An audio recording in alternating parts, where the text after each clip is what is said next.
And we are live. So, welcome to our ongoing coverage of Fox's 2016 hit series, The Exorcist, starring Gina Davis, starring Alan Ruck, and a number of other people whose names I don't really. In this week, starring Sharon Glass, who I like very much. I remember her, although I was a bit too young for it, from the Cagney and Lacey days. That was a big show that my parents watched back in the day. Always on a school nights, and I wasn't into crime dramas anyway, so I was in bed. But I could hear the theme music all those years, Cagney and Lacey. So it was good to see her again this week. This episode will cover chapters 5 and 6. Chapter 5, Through My Most Grievous Fault, and chapter 6, Star of the Morning. We had a big reveal. Yeah.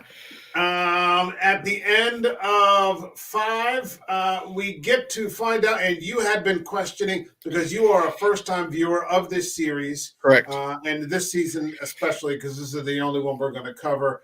How this connected to The Exorcist, because it's... Go ahead. Well, I knew it was I don't know how you would say it, like, technically, but I knew they say it's a sequel, air quotes, to the original in TV form, but I didn't know how much it would be. We did get a nod, like when Father Tomas, I said it before, he's doing research. You see the article about what happened in the first one. He mentions Washington, D.C., and you see the name Chris McNeil. Yes. You see Chris, the mother's name, Ellen Burstyn. And then I thought that might have just been it. But I was predicting something, but I was wrong in the reveal, because going on in this episode, there's that ongoing thing of, I don't know if the exact words were "bring her to me" or "I want her, bring her to me." So I'm like, okay, bring her to me. Okay, when's Reagan or Chris going to pop up? The way Reagan popped up was not the way I was predicting. Also, yeah, that reveal. Like, we're going into spoiler territory, obviously. Yeah. It's 2016. Yeah, the fact that it was Gina Davis, I did not see that coming. Neither did I. And I thought that reveal was great. Yeah. Just the little subtleness with the conversation with her she was having, and then the fanboy Exorcist grin on my face when it was a fake out. At the very end of the episode, at first I thought there was a call. It was a callback, but I thought this was Max von Sydow getting out of the taxi cab. We have the hat, we have the silhouette, and it ends up being Chris McNeil. Yeah. I'm here to see my daughter. Yeah, that was a boom. That was a great way to end that episode. It's something that if you had read about it on paper, I probably would have been the first person to say, "Get the fuck out of here." On paper, it sounds awful. It sounds so stupid and eye-rolling. Yeah, really? Oh, you're going to... Oh, really? She's Reagan McNeil. Oh, okay, I get it. Yeah, fuck off. Get the fuck out of here. This is so well done. And I'm surprised they revealed this in, like, episode 5. Only halfway through.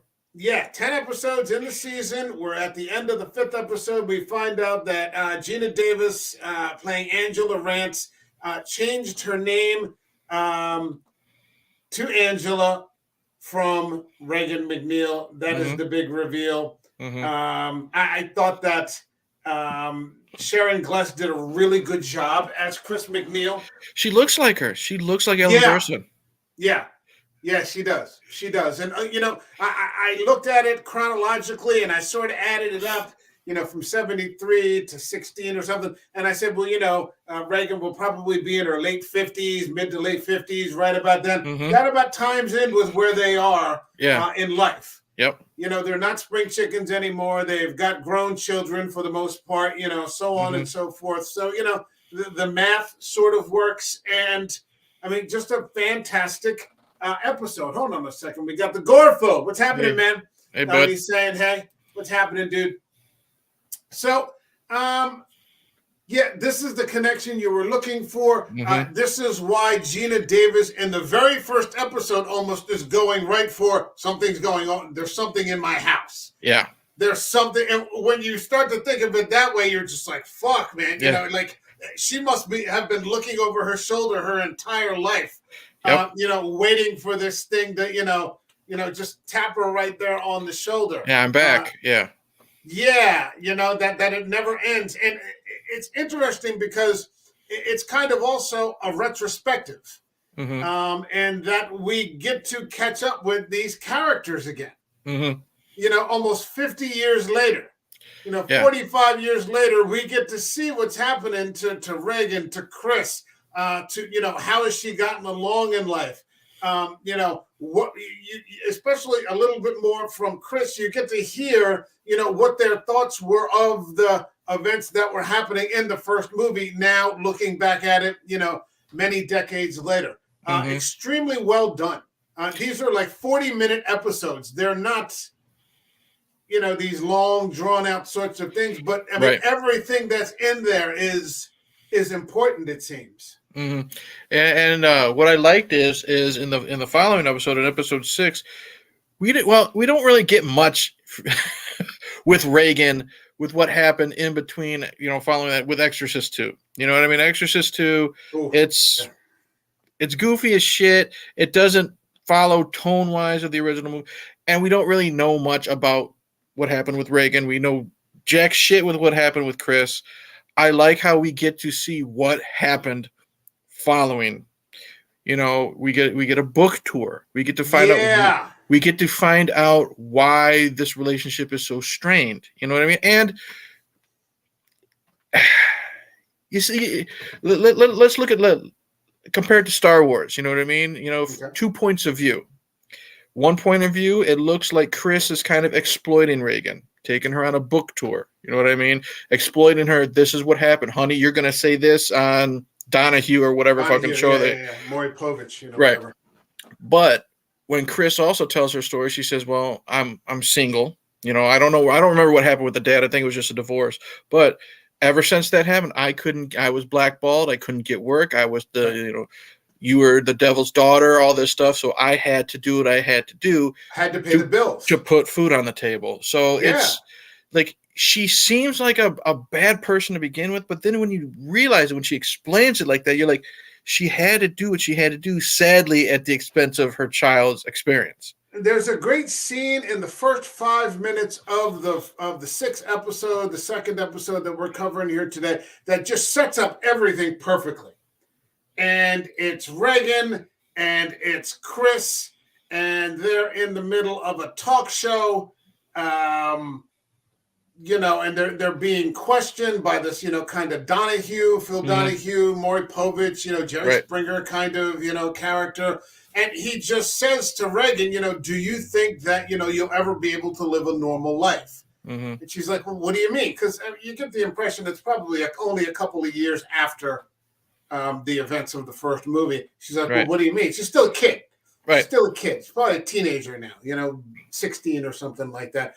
And, he looks at her and he goes, well, I mean, one day you're going to want to go to college. And you're going to walk up to people and say, hi, I'm Reagan McNeil. And they're going to say, oh, you're the devil girl. Yeah. And the realization, you could see that hadn't occurred to her. Right. And that, she's just like, fuck, I'm never going to be able to get past this.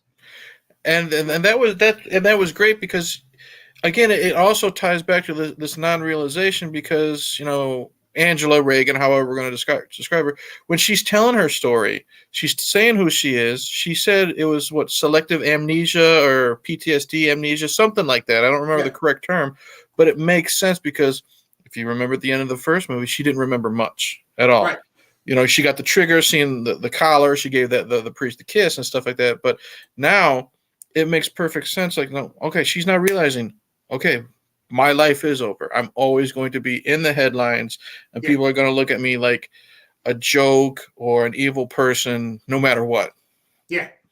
So you completely 100% understand why she disappeared. Yeah, I mean, she needs that to just, sort of start over again. To live her life.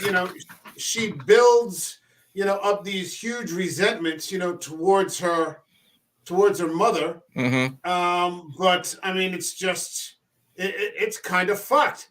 Mm-hmm. And like I said, it's kind of an impossible situation. Mm-hmm. This thing, and I mean, I didn't necessarily find fault with Chris for doing it. No, not after, like I said, after you sit and think about it for a while. I mean, she was a single mother, and what was putting food on her table was she was a working actress, and now she is Yeah. not because of Yeah. this. Yeah, and now there's this opportunity to use what has happened to us so that we can eat. We can, pay bills. We can have, because she still has to provide. I mean, Mm-hmm. like I said, it's just an impossible situation to be in. And we got to give props to the casting director, whoever hired the young versions. They look spot on. Yeah. Yeah. Yeah. And she plays, and you will be seeing a bit more of her. Obviously, I'm not going to get into spoilers again, but we'll be, because, with you as a first-time viewer, Mm-hmm. but we're going to be seeing more of this young Reagan. Okay. As the series progresses. She looks just like Gina Davis, I think. Yes, she does. Actually, that's... It could be Gina Davis's kid or something like that. The cheekbones and the eyes, I think it looks just like her. Yeah, yeah. So, I mean, what we basically have, moving back and forth a little bit, we have the exorcism begins. What was your... Because it starts out with, Alan Ruck kind of talking to Casey, Mm-hmm. and she just kind of grabs him and whispers something into his ear. And the first time I saw that, I'm like, fuck, Alan Ruck has been compromised. Mm-hmm. Yeah, I thought so too. Because he comes down the stairs and he's just got this, like, sort of just under the skin kind of look, and you're just like, oh, fuck, man. She got to Alan Ruck, he's already, struggling with things, and, she got a hold of him. But it's that the demon inside has told him, basically that... The truth. Yeah, the truth. Do you have anything you want to tell me? You can't really see the look on Ruck's face too much here, but yeah, it's kind of fucked up. And so there's like this back and forth going on the whole episode between Gina Davis, Henry, and Reagan, because I guess he knows now. Yeah, he knows that basically she is not who she says he is. And that, what I think is great, because now he's questioning how much is a lie. Her youth, or like she said when she's confronting him, she said, no, us, the kids, that's true. All that is real. Everything before that was fake. And he's trying to believe her. He wants to believe her, but he's got that stuck in the back of his head. If you're going to lie to me about all this, what else is a lie? And it actually is quite a fucked up lie.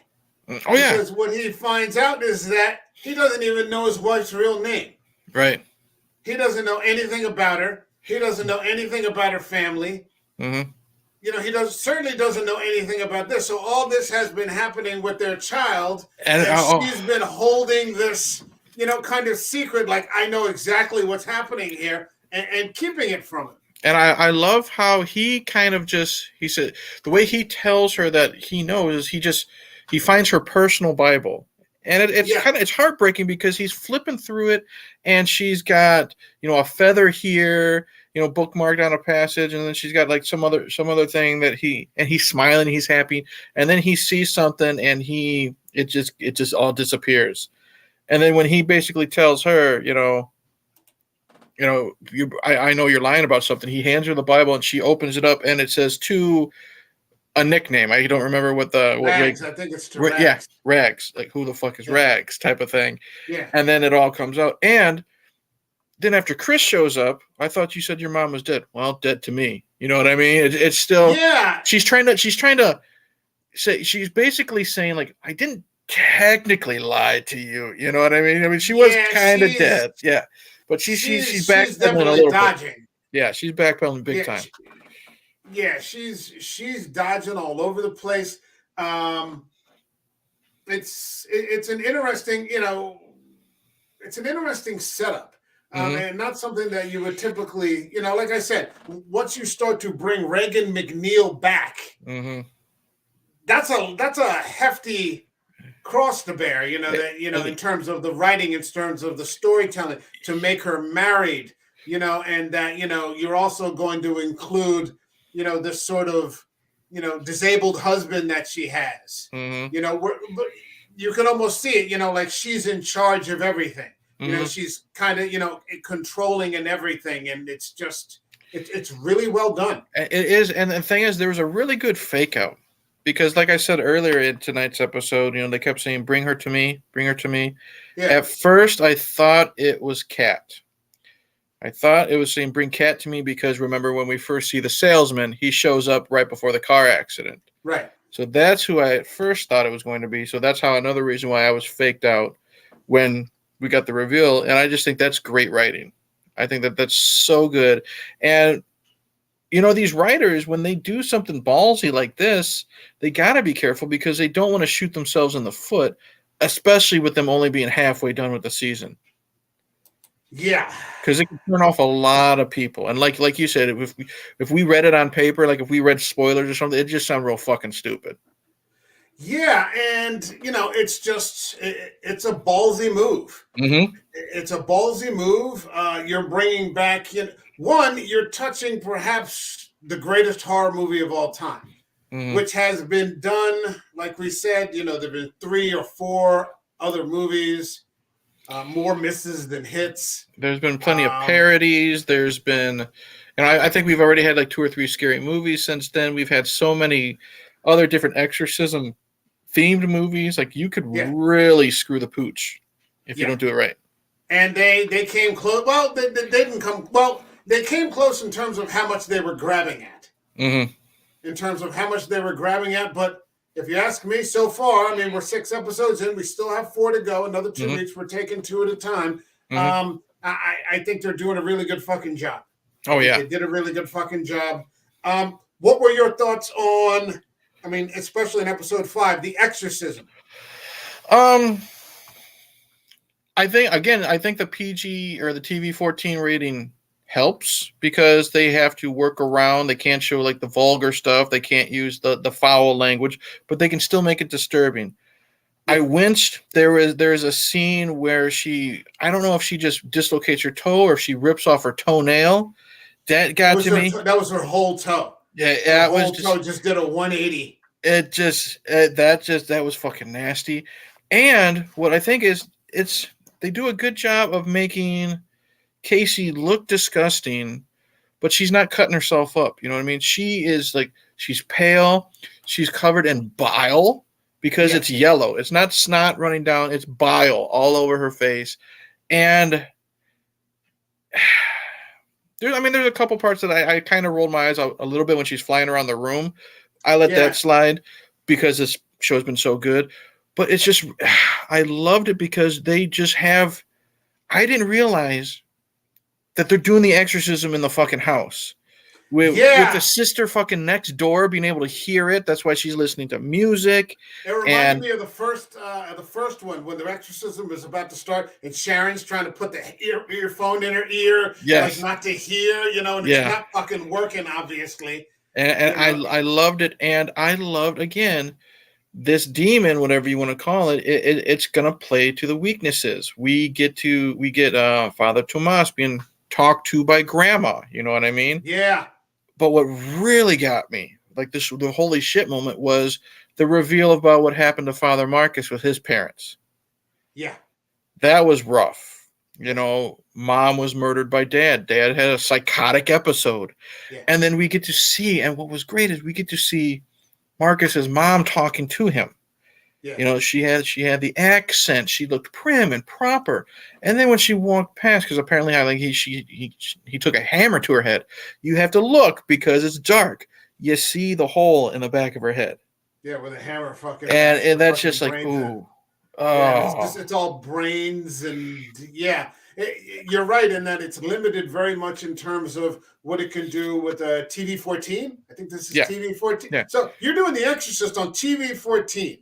Yeah, you're basically doing like a PG-13 Exorcist. Think of Yeah, that. and they're making it work. Mm-hmm. Tomas exposing Tomas's little hypocrisies. Mm-hmm. That story he always tells about his grandma wanted him to be the first Mexican pope.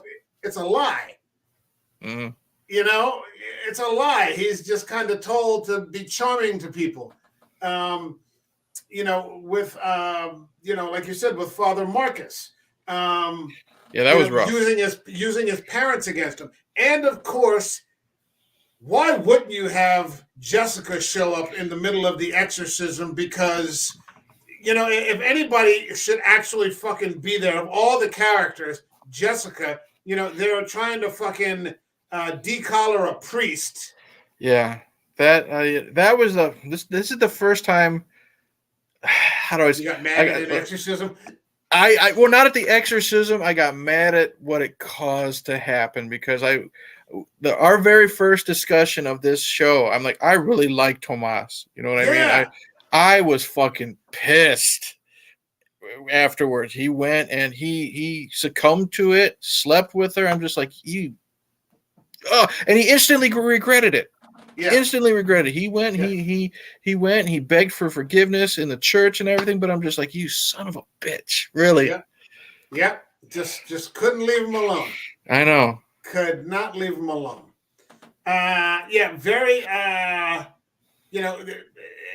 It didn't have too much effect on Father Marcus. No. Father Tomas being the newbie. In fact, there's that one scene where he walks in on Tomas being compromised by the demon, and he just hauls off and slaps her across the fucking room. Yeah, because and the demon looks up and goes, "That's more like it." Yeah, again, it's a cat playing with a mouse, before it takes it. And it just imagine this is what Marcus is seeing. He is seeing Tomas on his knees. Yeah. And he's got his head it's in her crotch, pressed up against her stomach or something. Yeah, he's not doing anything, inappropriate or whatever, but anything sexual. But still, he just showed right there just how weak he is. I mean, it didn't take that. I mean, I don't know how long this exorcism has been going on, a few days at least, but it just shows that he failed that quick, and Marcus knew that he was in trouble. Yeah. Yeah, he's like Father Karras in the first movie. Yep. And what I liked about this, Marcus, he didn't fall for it. You could tell he was pained seeing mom talk to him and reliving all this stuff, but he basically was just like, it's at the best you got. It's not going to work. Yeah. I love Marcus the more and more we see him. He's a badass dude. Now, all of the priests in here, the three main priests I like. Father Marcus, Father Tomas. I like because I like Father Tomas. He's a good man. Too. He's inexperienced and he's green and he's fallen into the pitfalls of life. He's a young priest. There's a lot happening to him and he's just fucking overwhelmed. Yeah. I was pissed, but that doesn't mean I don't like him. You know what I mean? Yeah. But one of the characters I like too, Father Bennett. Oh man. Father Bennett, man. Father Bennett. Go ahead. We said it last week. Like, he's a hard ass, but you know what? He's just doing his job. Yeah. He's a by the book guy, and he's got, we've got a big thing to do. Okay, you're excommunicated. You pulled a fucking gun on someone, Me. Yeah, exactly. Sorry, not sorry. That's what I like. And I just love how this actor is just he's very stern. You know what I mean? He's got a very strong face. You know what I mean? Like, he's got that face like you don't want to fuck with this guy, you know what I mean? But he's not a bad person. He literally he's doing everything by the book. He doesn't want to break rules. He's like, this is the way it is. It's my way or the highway type of thing. And he's in charge of the Pope's security, so there's no room for fucking off. Exactly. This is like the biggest thing that's ever happened to me in my life. Don't fuck it up. And lives are on the line. Like, literally people's, the Pope's life is on the line. Yep. So there can't be any fuck ups here. Mm-hmm. Unfortunately, fucking Cat calls the cops on. She was so annoying in this fucking episode. And just for this episode, I understand why she did it. Right. I understand. Yeah. Still wanted to punch her in the face. Oh, I was so Still wanted pissed. to punch her in the face. And of course, it was during the most intense moment. Well, first, she goes in, and for context, she goes in, and of course, she sees Casey laying on the mattress, and of course, Casey, look, Casey's back to normal. Hey, help me. They're hurting me. They're hurting me. Yeah. She calls the cops, and it's so good because then we get this powerful exorcism scene. It's intense. It's loud. It's scary. And then we hear sirens in the distance. We see Gina. We see and hear Gina Davis yelling, "You can't come in here. You can't do this." And then the door is just busted open, and cops just fill up the room. Yep. Is this in Chicago? Yes. Okay, because we know the Chicago police don't show up that quickly anyway. Well, it's a white family, so. Okay. Oh, no, yeah. Is that where we get into it? No. All right, we'll get into that in the next episode. Right. Because there are some black politics that come up, which was really kind of weird. But I kind of got it. And yeah, so they end up taking Casey away. There's a halfway decent scene though, where Casey pulls the oxygen mask off and sort of reveals the Cat, like sucker, like to put it in a better term, like this devilish grin. You know what I mean? It's like you done fucked up. Yeah. Thank you. Yeah, exactly. Yeah, thank you very much. Yeah. I needed the break. Yeah. I needed the break. So that brings us, into the next episode. Again, we go through the Donahue type show, where we see the way that was done so quickly. It's just a quick 5-minute segment letting you know what had happened after the events. To spend 5 minutes perfectly setting up this piece of exposition that perfectly explains everything that happened after the first movie is just fantastic. Yeah, it's well written, it's well acted, and we get a little bit sprinkled in here and there, but it's just straight to the point. This is what happened. This is why they're at odds. This is why she changed her name. That's it. They don't focus on too much. You know what I mean? Because they have to have the nods. It's not long. It's not drawn out. Yep, they have to have their nods to the original now, since we are now 100% connected. But it's still being its own thing. You know what I mean? Yep. The series is still being its own thing, and I thought that was well done. Yeah, extremely well done. Extremely well done. Now you've got this sort of back and forth going on between Chris and Reagan, and a series of arguments. That occur, all these resentments and, all these bad feelings, sort of coming up at this time of crisis, and Alan Ruck just doesn't want to fucking hear it. Yeah, this isn't about you. Yeah, what I really like is, again, it's real subtle. Like, you can feel the tension. You know what I mean? One of my favorite scenes is when Chris offers to get a hotel. And Alan Ruck's like, "No, you can, Kat, do you mind giving your room to Grandma for a few days?" "No, not at all." "Okay, show Grandma upstairs." And then Reagan is quick. He's like, "We're going to call her Chris." Yeah. Can't call her Grandma in the house. No. That was Kat. Oh, is that who that was? Okay. Because Kat and Chris start talking while Henry and Reagan are arguing in the other room, and they're just trying to because she asks her, like, is what's happening now like what happened before? Okay.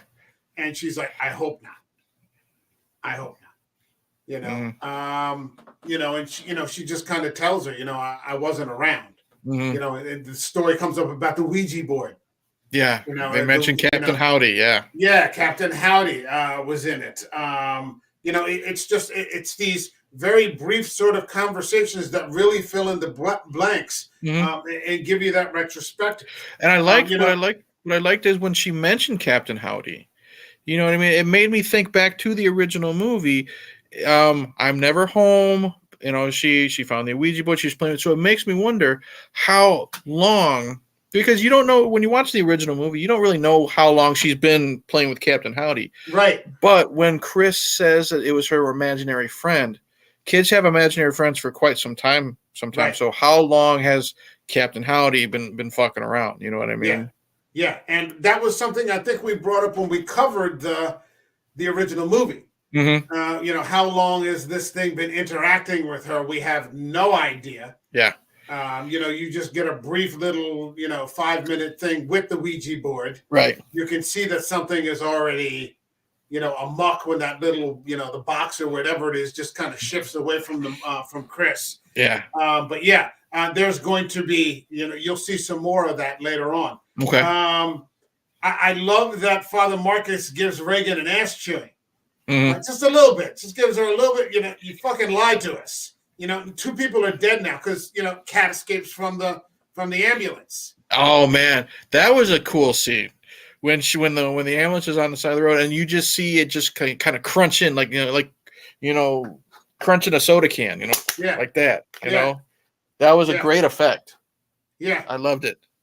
And then she just kind of scrabbles away. But Father Marcus is just like what the fuck? She might be the most famous case of possession, in modern history. Right. According to the lore, according to the canon, and she just totally neglects to mention, oh, that was me. Yeah, you want me to exorcise a demon from your daughter? It would help if we know that this fucking happened to you, 40 years ago. And that 2 priests died. Yeah. Trying to exercise you, and so she just completely, is still, in denial. And there's this one great scene in the first episode in number 5, where she's looking at her reflection in the window pane in the rainstorm, and she just doesn't like it, and she tries to clean the glass. She cleans it, yeah. She cleans her own reflection, So you can tell that her, this is definitely got the hook in her. Yeah. In terms of her self-esteem and, all these, this is my fault. Because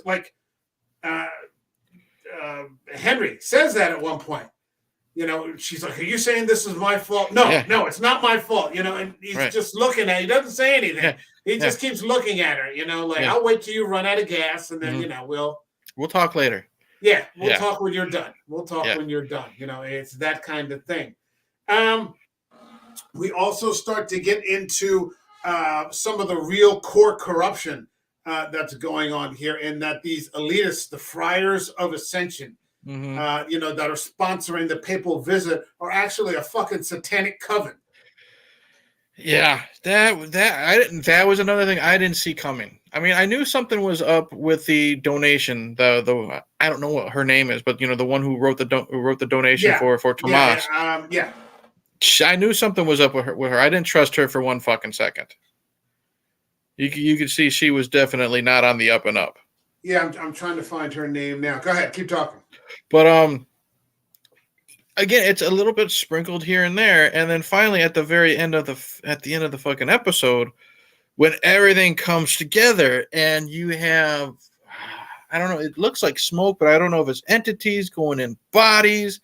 And then again, it ends with a character doing that fucking eyeball thing that we mentioned before. The police commissioner. Is that what it was? Okay. It's the police commissioner. And what it was the ash from all those fucking bodies that got cooked up in the hood. That's right. They all get fucking cremated into ash for this some type of ceremony, where you can summon demons. So I mean, because there's also that situation in this episode where we get a little black politics, because they have the big news conference outside of the Reagan's house, and then all those women from the hood show up. Yeah, and they're like, "No, we don't have 9 people died over here." They try to squeeze in some airtime. Yep. But it's too fucking late. I mean, those people have been carved up, and their remains have been used for a fucking satanic. That's a crime that's never going to be solved, probably. Right. And what I did like about that scene is let's compare it to the 2 Candyman movies we've discussed on the channel. Let's not. Well, no, hear me out. Hold on. The good one and the bad one. Okay. Clive Barker's movie. Clive Barker, like this episode, made its point. Brief. Yeah. Didn't make the viewer feel guilty. I'm saying this as a white man, feel guilty. You know what I mean? And it got its point across. Yeah. It could have. Now, granted, this is what 2013, 2016, 16. Okay. We're still not, where we are now. It hasn't kicked off yet. It hasn't. Exactly. 16 was right about the point where the ball started to roll on this thing. Yeah, but, it could have been like probably 15. It could have been like Jordan Peele's "I'm gonna beat you over the head, cops are bad, white man bad" type of thing, and it wasn't. You know what I mean? Yeah. This lady who was yelling at the reporters was making her point, and she wasn't wrong. No, you know what I mean? Wrong. She wasn't wrong, and that's my comparison. What they did in the original 1993 version of Candyman, yeah, they one or two lines, and you can't argue with it because it's right. Yeah, the background story of how he became Candyman is basically it. Mm-hmm. And through the rest of the movie, he's the villain. He's not an anti-hero. He's a fucking villain. Right. He's not. You're sympathetic to how it happened, but he has to be stopped. You got to put this guy down. Whereas in that movie, he's almost the savior. Right. Like they kind of turned him into the savior. You're like, what the fuck is this? Yeah. So, yeah, I mean, they have a valid point. They're in it for 5 minutes. Calling out names. We need help too. These sorts of things. Put some cameras on our faces, do something, help us. But like we talked about in Candyman, these people are trapped in these communities and nobody gives a fuck. Right. That's what she said. She said nine people are dead here, but the granddaughter of a famous actress, has a problem and people show up right away and people news cameras and all these different things and like you said, she's not wrong. Right. She's not wrong. We get back, and what I loved was one of the scenes that I loved, and again, it's my man, Father Bennett, at the Friars party. When that guy is fucking babbling on about how the angels really gave them, these renegade angels really gave them everything and free will, and, he's kind of blathering on, because he's a lecturer and a college professor. And the father walks up to him, and he's got that look on his face that he always has on. There's another word for that. They're called demons. Yeah, I know. Have you ever seen a demon before? I've seen them. I know. It's basically, just cut the shit, man. Okay, I know what's going on. I've seen the stuff. You're just talking. I've lived it. Yeah, and that's what I love. I think he also finds these people sketchy. Mm-hmm. He's starting to, for sure. Yeah, it's because, he also said that, because what we're finding out, in the background is that a lot of what's happening here is related to the Pope's visit from Marcus. He finds this out, and that the Pope's life, maybe at stake here in this visit. Then he goes to this big party of these people that are sponsoring the visit, and they're talking about fucking demons. And you can see he's just kind of, the writing's starting to appear on the wall here. Yeah. And he's not a stupid man. No, not at all. So he's giving them a once over. Again, we've got more Jessica. She won't go away. She won't, and she invites Tomas over for dinner, and the first thing he says is, "I'm not going to sleep with you." You know what I mean? Oh no! Well, we're just gonna have have spaghetti squash and vegetables or some bullshit. Disgusting. First of all, you invited me to fucking squash. Well, she got what she wanted. She doesn't have to feed him now. You know? Yeah, yeah. And now she just feed him butternut squash. Get the fuck out of here. Yeah. But I'm like she already okay. She may be an awful person, but she's not dumb. Okay, she knows right away that Marcus or Tomas did not want to do this. She didn't care. She could have. Okay, you know what? We're friends. I respect you enough. I'm not going to bed you all this and that. She went through with it, and then she kept after him. I left my husband. this and that. You don't I've rented an Okay. apartment. Yeah. He already didn't want to, like, he wanted to, but he didn't want to sleep with you to break his vows. You know what I mean? Right. He's uncomfortable. He knows what he's done is wrong. He's repented, all this and that. And what are you going to do? Oh, I've split from my husband. Why are you doing that? It just shows that she's not a good person.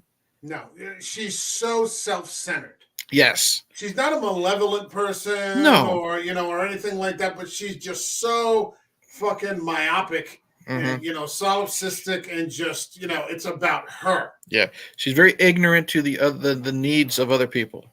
Yeah. There's very little empathy there. It's just Right. It's all about what Jessica wants. That's why, like I said, I was pissed that Tomas did it. I was mad, but I don't hate him because he's only human. You know what I mean? He's only human. Yeah, and he just had a fucking exorcism go south on him. Exactly. I mean, sorry. He's not made out of wood. I get it. Yeah. Right. Yeah, we get it. We get it. But it's just like she is just a rotten person. Like, she's not evil, but she's just like, in this situation, she's just rotten. She shouldn't be doing what she's doing. So, I mean, we also find there's that one scene with the alley from hell. That tunnel. Oh, I love that. Now, see, again, I'm telling people who watch this in a dimly lit room with the headphones. That shit was scary because we just see what Marcus could see with the flashlight. Yeah. And what I like is, this is not knocking people. Like, this is Chicago. Homeless problem. We have people that are schizophrenic, mental problems. We don't know if he's just dealing with that type of people or if it's possessed people. Right. And it's a long scene. That's a long ass fucking tunnel. We got the one guy who keeps babbling something off and on to him. We got other people. And then finally Casey shows up. Well, that one guy just keeps saying, stop him. That's it. Yeah. Stop him. Stop him. Stop. Yeah. And so it's like, even when the fight breaks out, he just keeps going at the same pace. You can hear it in the background, even when he's not on screen. He keeps saying it. Yeah, and I love it. And you feel for Marcus. I don't know what's going to happen, so I don't know. Is he going to die in this tunnel? Is he not? And then we get a great jump scare when she jumps out, and I love the little nod to the spider walk from the original movie. Yeah. I liked that. I wasn't a fan of that. I wasn't. It wasn't. I'm not against it, but right. It wasn't as bad as her flying around the room, but it was kind of cool. I'm a sucker for a spider walk. But now, granted, when she froze at the camera and then they cut to the commercial break, that was kind of dumb. But it was neat. But then when he finds her, I thought when he finds her at the river or at the pond or wherever it is, and this is so smart. He holds her under like he's going to drown her. He blesses the water when she's underneath. I love that. I didn't expect that. And then what I thought was so cool is when he brought her up and she seems to be okay. You got to pay attention. Did you see all the dead fish? Yeah. Around him? Yeah. It just jolted things so fucking hard that, all those fucking dead fish just come right up to the surface and are just floating up there. And that's kind of how it ends. Right. So, I mean, you've got a lot of the exorcism scene is one thing, but you start to get a lot of the blanks being filled in here.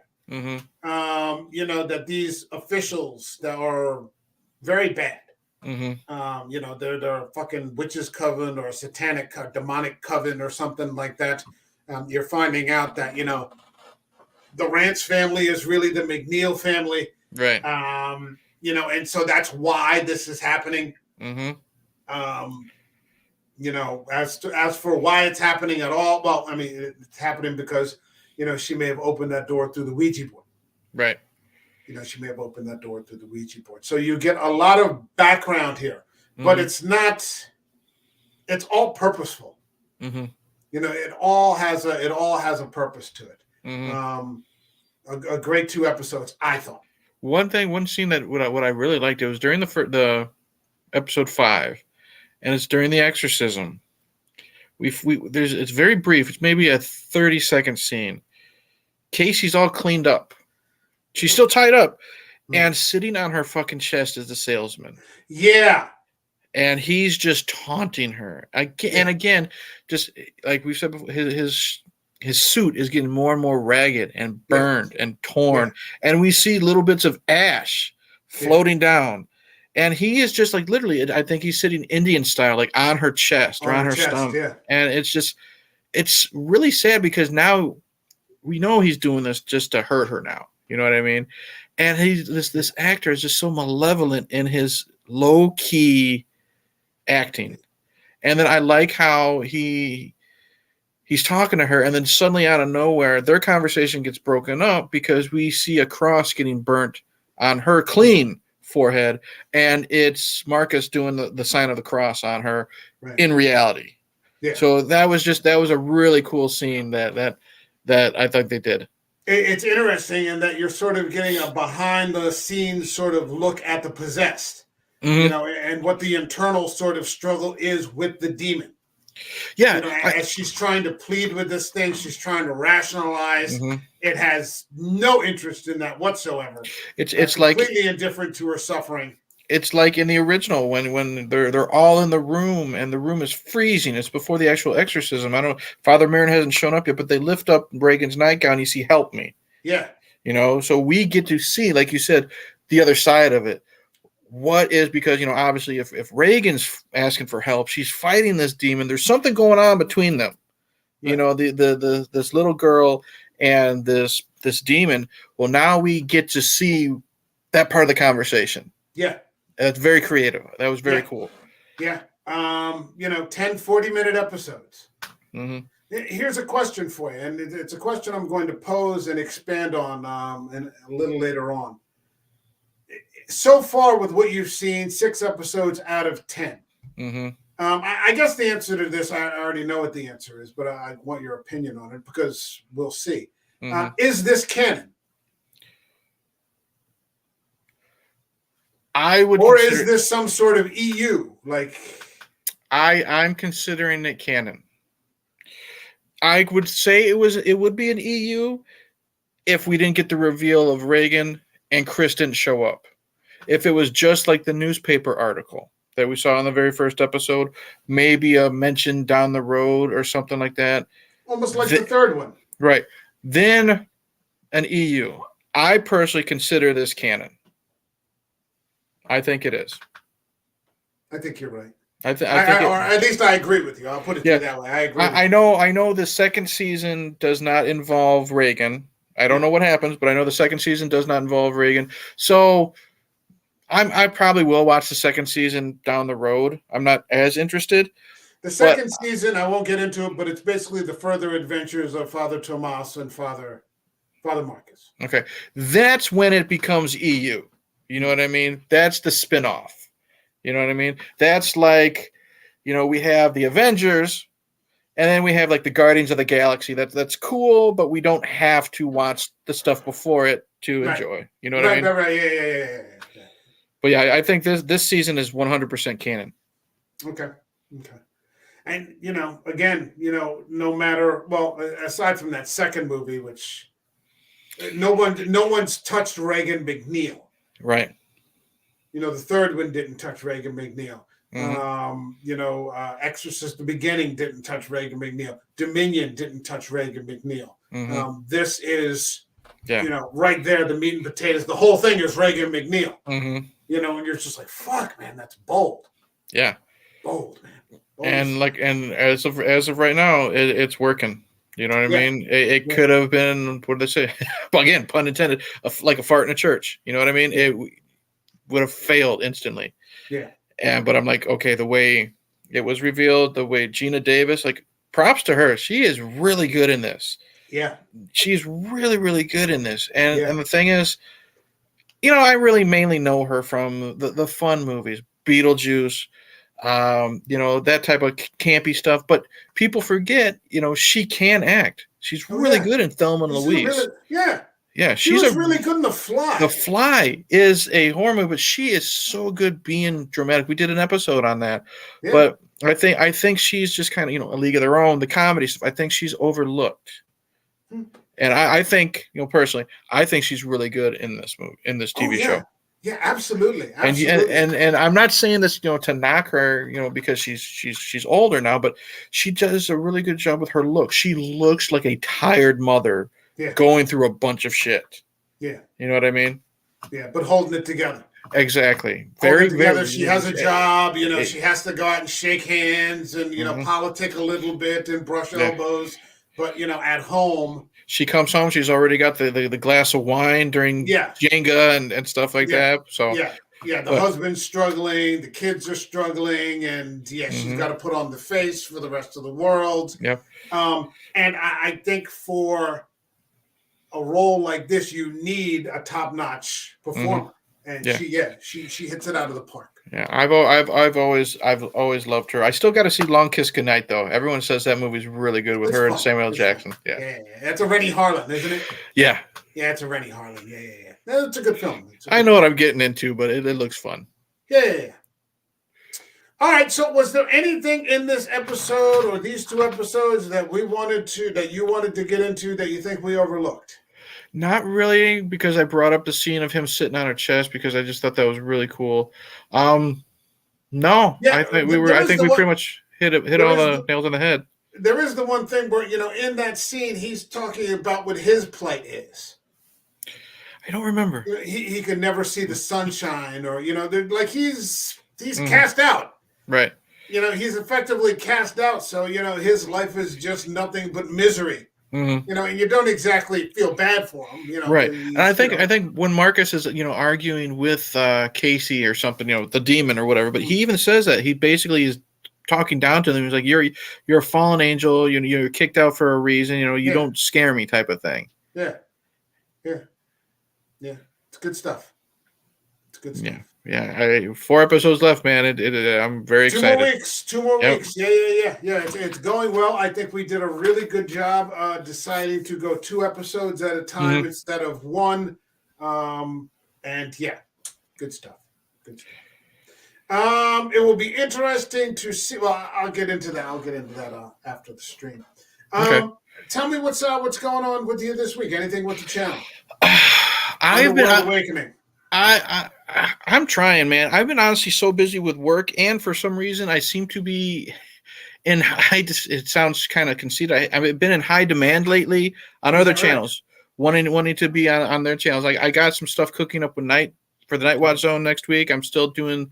I mentioned it last week. I am on the Graveyard Shift podcast. We are finishing up, as of this recording, we are finishing up our video game horror theme that's coming out next month. We've discussed Werewolves Within.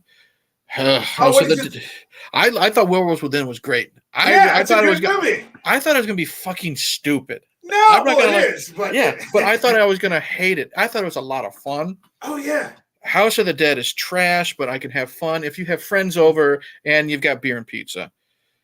We just recorded an episode on Brain Scan, which is just fucking awful. The less said, the better. And then we're going to end the month with a Japanese horror movie. I have not my Japanese horror is like super limited. It's called Sweet Home. It came out in 1988, and apparently it was the basis for the Resident Evil video game series. Oh, okay. I'm interested. Like I said, I haven't seen a lot of Japanese horror movies, and I've heard they can be really, really good. So there's that. The Japanese and the Koreans do fantastic horror.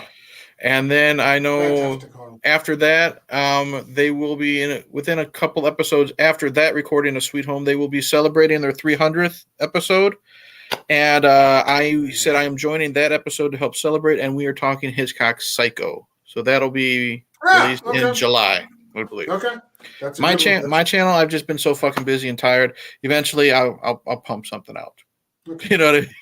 All right. For me, tomorrow we'll be here at 8:00. We're gonna have a mixed crowd here, talking about the passing of Ray Stevenson. Yeah. In case I don't think we mentioned it during the stream, we talked about it a little bit before. The great Ray Stevenson passed away 2 days ago. It looks like. I am extraordinarily bummed out about that. I mean, a lot of people have passed in the past couple of days. We've had the great Jim Brown. We were talking about that. Ray Stevenson, Tina Turner passed away today. But the one that hits me the hardest is Ray Stevenson. I did not want to send you that text when I was starting to read it, but I'm just like I had to because I knew how much you were a fan of them. Yeah. I was like we were talking about before we went on. I was just watching Punisher Warzone. I had just gotten a copy on Blu-ray. Fantastic Grindhouse Punisher. And I was also neck deep in season 1 of HBO's Rome. And then, I mean, he's just gone. So tomorrow we'll be here. We're going to be talking a little bit about King Arthur, where he is Dagony, one of the Knights of the Round Table, because it's difficult to find the same movie. Like, not everybody has Punisher Warzone. Yeah, and I don't think you want to do like G.I. Joe Retaliation and said, No, I'm not doing that. Yeah, his paycheck movies. I think I've seen King Arthur. I think that's the one with Clive Owen, right? Yeah. I saw that in theaters, and I remember everybody's in that. I remember really liking it. Yeah, Keira Knightley is in it. Keira Knightley, Mads Mikkelsen is in it. Yeah, he's not Galahad. He's not Merlin, is he? No. He's one of the knights. Okay. He's one of the knights. Stellan Skarsgård is there as the Saxon king. Ian Graffold, the guy who was Mr. Fantastic. Reed Richards, he's Lancelot. Okay. Ray Winstone is Bors. There are just so many good people in that. And so that'd be a good starting point for this sort of thing. And we're going to talk some Ray Stevenson, talk some King Arthur, and just kind of go from there. I remember really, really liking it. Me and the wife went we did have like a local theater here. Once they're done playing the main theaters, they move it to the cheap $3 theaters. It was like late Saturday. We had money to spend and time to kill, and we watched, and we thought it was really good. It is. It's fantastic. It's worth owning.